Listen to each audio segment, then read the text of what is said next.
The European Union has passed legislation to protect the rights of prisoners and those accused of a crime. And of course, we've abolished the death penalty. But the EU has not given the same amount of attention to the rights of victims of crime. Until now. This week here in Strasbourg, MEPs have been discussing measures that would ensure that victims of crime are listened to, supported and protected right across the EU.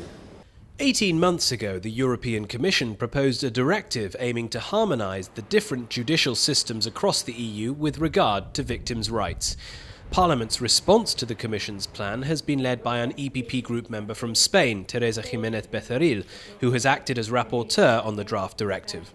For her, supporting the victims of crime is one of the reasons she became an MEP, and she knows what it's like because her brother and his wife were murdered by terrorists 14 years ago. There are 75 million of victims each year in Europe.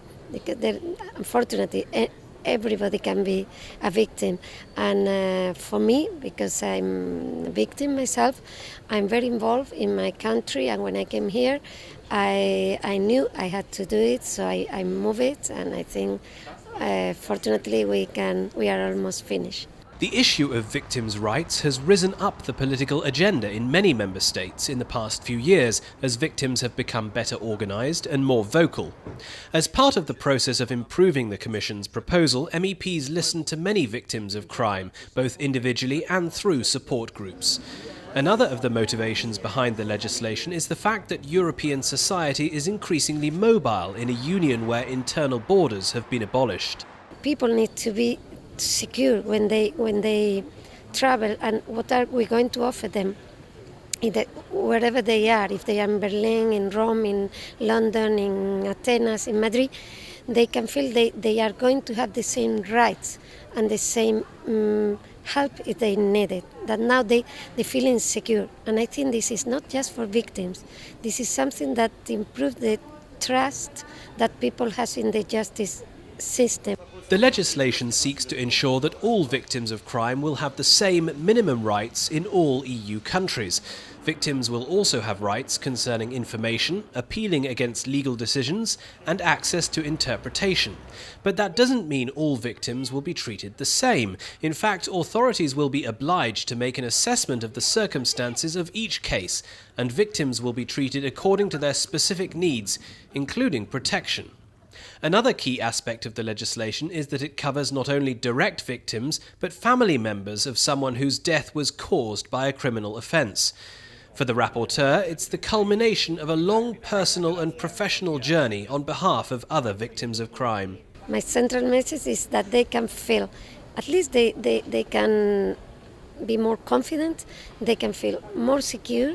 Not now, but in a few years, in 3 years when we make the implementation. And if they go to another country, they can feel as well protected. The Commissioner for Justice and Fundamental Rights, Viviane Reding, who's a member of the EPP political family, has also made this legislation one of her priorities. She explained the rationale behind the Commission's determination to make a difference. The victims were nowhere in Europe. When you had a process, when you had a court proceeding, normally you were speaking about the one who has done something wrong, but not about the one to whom something has been done wrong. The victims were completely forgotten in all our systems, and most of all when somebody fell victim of a crime outside in his country of residence, it could become very, very difficult. The Parliament voted in favour of this report. So, a significant step, and perhaps a long overdue step, to extend minimum rights to all victims of crime across the EU. And that reflects the EPP's values of justice and dignity for all. For more information on our group's activities, please visit our website, eppgroup.eu. Thanks for watching, and see you again soon.